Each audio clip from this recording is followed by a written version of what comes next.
મહત્વના સમાચાર સામે આવી રહ્યા છે અરવલ્લીથી જ અરવલ્લીના માલપુરમાં સામાજિક તત્વોનો આતંક જોવા મળ્યો છે। માર્કેટ યાર્ડમાં બે શખ્સોનો વેપારી પર ગંભીર પ્રકારે હુમલો। દુકાનમાં ઘૂસી વેપારી પર પાઇપોથી હુમલો કરવામાં આવ્યો હતો। માલપુર પોલીસે ફરિયાદ નોંધાવીને તજવીજને હાથ ધરી છે।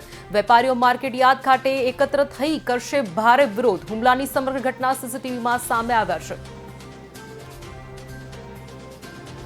મહત્વનું છે કે દુકાનમાં ઘૂસીને વેપારી પર પાઇપોથી હુમલો કરવામાં આવ્યો છે। તમે જોઈ શકો છો ભારત ટાઈમ્સ ન્યૂઝ પર કે કેવા પ્રકારે ગંભીર પ્રકારે હુમલો વેપારી પર કરવામાં આવ્યો છે। મહત્વનું છે કે વેપારીઓ માર્કેટ યાર્ડ ખાતે એકત્ર થઈને આ અંગે વિરોધ પ્રદર્શન પણ કરવા જઈ રહ્યા છે। અરવલ્લીના માલપુરમાં સામાજિક તત્વોનો આતંક જોવા મળી રહ્યો છે। મહત્વનું છે કે માર્કેટ યાર્ડમાં બે શખ્સોનો વેપારી પર હુમલો કરવામાં આવ્યો હતો। દુકાનમાં ઘૂસીને વેપારી પર પાઇપોથી હુમલો કરવામાં આવ્યો હતો।